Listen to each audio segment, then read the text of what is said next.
अस्सलामुअलैकुम, आप देख रहे हैं डॉन न्यूज़। मैं हूं नाइला असगर। हेडलाइंस आप जान चुके हैं, यहाँ आपको अपडेट करें। इस्लामाबाद हाई कोर्ट ने लकी मरवत की रिहायशी फिदाउल्लाह की जानिब से वज़ीर आज़म इमरान खान और वज़ीर दाखिला शेख रशीद के खिलाफ दायर नाअहली की दरख्वास्त नाकाबिल समाअत करार देकर मुस्तरद कर दी है। मज़ीद तफसीलात जानेंगे डॉन न्यूज़ के नुमाइंदे ताहिर नसीर से। ताहिर बताएगा, शहरी की जानिब से क्या मौक़िफ़ इख्तियार किया गया था?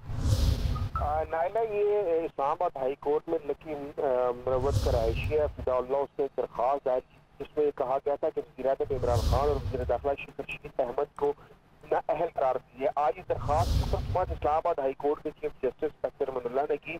दौरान समाज चीफ जस्टिस ने ये रिवाज दे कि यहाँ पर सियासी तकलीफ ना करें, कानूनी हवाला दे। जो दरख्वास्त गुजार थे उन्होंने ये मौका अपनाया कि इमरान खान ने अपने खिताब में कहा कि मेरे 16 MNA बिके हुए हैं, जिस पर शेख रशीद ने कहा कि उन्हें पता है वो कौन से लोग हैं। दरख्वास्त गुजार ने ये मौका अपनाया।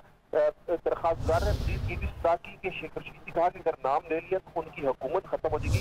चीफ जस्टिस ने ये इस्तफसार किया कि आप कहाँ की रहायशी और वहाँ के MNA कौन है, जिस पर दरख्वास्त गुजार ने मौका अपनाया कि वो लकी मरवत का रहायशी और वहाँ के MNA मुस्लिम लीग नून से है।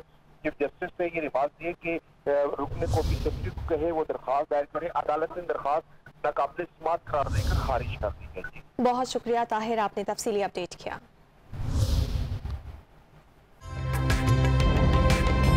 ताज़ा तरीन वीडियोस के लिए हमारा YouTube चैनल सब्सक्राइब करके बेल आइकन प्रेस करिए ताकि आपको मिले हर अपडेट सबसे पहले।